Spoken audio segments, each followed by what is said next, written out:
अब हम लोग देखते हैं भारत के अगले फिजिसिस्ट सीवी रमन को। सीवी रमन बहुत बड़ा नाम है, सब लोग जानते भी हो। सीवी रमन ने रमन इफेक्ट या रमन स्कैटरिंग जिसको बोलते हैं उसकी खोज की। जिस दिन इन्होंने रमन स्कैटरिंग खोजा था वो 28 फरवरी थी, इसलिए 28 फरवरी को नेशनल साइंस डे मनाया जाता है भारत में। फिर से बहुत पूछा आता है नेशनल साइंस डे किस दिन को कब मनाया जाता है। इन्होंने 28 फरवरी 1928 में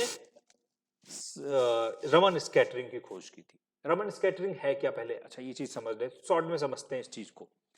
कि सीवी रमन के बारे में बोला जाता है कि ये एक बार यूरोप गए और यूरोप से वापस आ रहे थे, तो इन्होंने मेडिटेरेनियन सी भूमध्य सागर में देखा और वही चीज देखी कि यार ये इसका पानी का रंग नीला क्यों है, ये भूमध्य सागर का। ठीक है, अपने साथ में जो इंस्ट्रूमेंट वो लेके रखते थे, प्रिज्म रखते थे, उन्होंने पानी लिया, सैंपल लिया, देखा कि पानी का कलर तो है नहीं कुछ, तो ये नीला क्यों दिख रहा है। तो इन्होंने उस पर रिसर्च करनी शुरू की। और रिसर्च हम लोग सब फिजिक्स में पढ़ते हैं कि पानी का रंग नीला क्यों होता है, क्योंकि जो लाइट पड़ती है वो लाइट में सब विबग्योर वाले कलर होते हैं, तो वो क्या है, स्कैटरिंग कर देते हैं कलर की। नीले रंग की स्कैटरिंग, प्रकीर्णन जिसको हम पढ़ते हैं, वो ज्यादा होता है, ज्यादा फैल जाती है, इसलिए उस वो कलर हमें नीला दिखने लगता है। ठीक है, उसको बोलते हैं रेले स्कैटरिंग।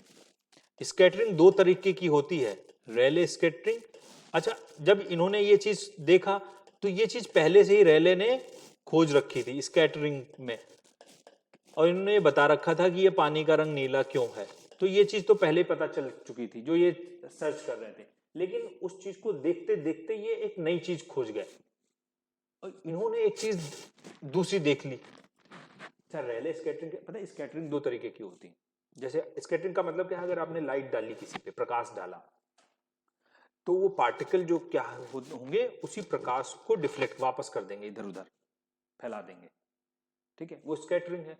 और जो लाइट आई है उसकी जो एनर्जी है, उसका जो कलर है, मोस्टली वही कलर इधर उधर फैलेगा, निकल जाएगा वो, उसको रेले स्कैटरिंग बोला जाता है। उसको इलास्टिक स्कैटरिंग भी बोलते हैं। इलास्टिक स्कैटरिंग का मतलब होता है प्रत्यास्थ प्रकीर्णन। इसका मतलब क्या है कि जो प्रकाश की लाइट आई है, जिसका कलर है, उसकी जो ऊर्जा है, उसकी फ्रीक्वेंसी है, वही कलर और ऊर्जा और फ्रीक्वेंसी जो लाइट जाएगी टकराने के बाद में उसी उसकी होगी। जबकि इन्होंने उसको खोजते खोजते एक नई चीज खोज दी जिसको इन इलास्टिक स्कैटरिंग बोलते हैं। इसमें इन्होंने खोज दिया जिसको रमन स्कैटरिंग बोलते हैं। ये क्वेश्चन बहुत पूछा गया है, कई बार साइंस में पूछा गया है, और बस इलास्टिक इन इलास्टिक में कंफ्यूज कर देते हैं, उसी में गड़बड़ हो जाता है। ठीक है, इन इलास्टिक में है जब प्रकाश जो आया है उसकी जो ऊर्जा है, उसका जो कलर है, उसकी जो फ्रीक्वेंसी है, टकराने के बाद में वो सब बदल जाए। वो जो प्रकाश निकला है पार्टिकल से टकराने के बाद में, उसकी ऊर्जा कम या ज्यादा हो जाए, कलर चेंज हो जाए, ऊर्जा कम ज्यादा होने से कलर चेंज हो जाएगा, उसको इनइलास्टिक स्कैटरिंग बोलेंगे या रमन स्कैटरिंग बोलेंगे। इन्होंने बोला कि लाखों में से एक पार्टिकल जो होगा लाइट का, फोटान, वो इनइलास्टिक स्कैटरिंग करेगा। मोस्टली सब स्कैटरिंग 99% रेले स्कैटरिंग होगी। अच्छा, ये इन्होंने बता दिया कि जब इतने सूक्ष्म, मतलब बहुत ज्यादा फोटान्स में से एक फोटान ऐसा होगा मिलियंस में जो रमन स्कैटरिंग करेगा। अच्छा, फिर क्या हुआ, इसका इस्तेमाल होना शुरू हुआ। आज के टाइम पे तो रमन स्कैटरिंग इतनी इस्तेमाल की जाती है, इनका पूरा इंस्ट्रूमेंट रमन स्पेक्ट्रोस्कोपी के नाम से जाना जाता है।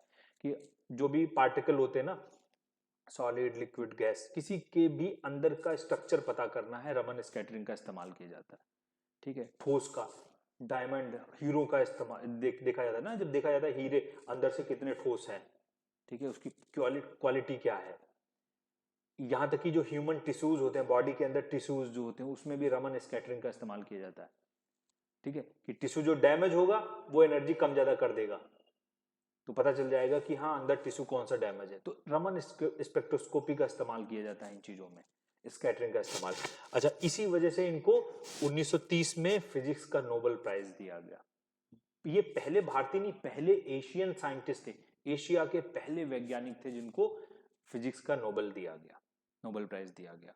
और इसी वजह से 28 फरवरी को नेशनल साइंस डे मनाया जाता है। भारत सरकार ने जब भारत रत्न शुरू किया, भारत रत्न पता है भारत का सबसे बड़ा अवार्ड 1954 में शुरू किया गया था, तो पहला भारत रत्न भी किसको दिया गया, सीवी रमन को दिया, पहला भारत रत्न, ये याद रखना है।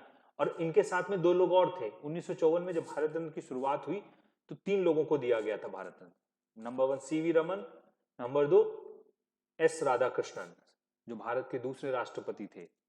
टीचर्स डे, शिक्षक दिवस 5 सितंबर को उनके जन्मदिन को मनाया जाता है। और नंबर 3 चक्रवर्ती राजगोपालाचारी, सी राजगोपालाचारी।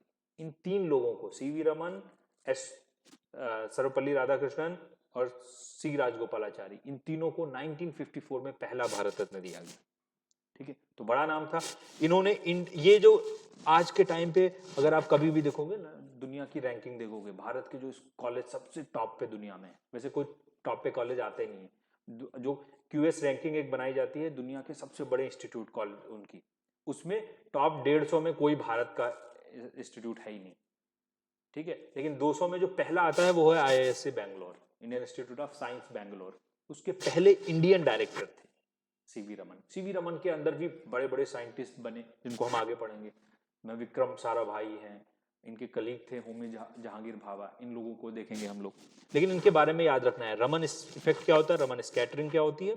ठीक है, और जब इन्होंने खोजा था तो 28 फरवरी को नेशनल साइंस डे मनाया जाता है।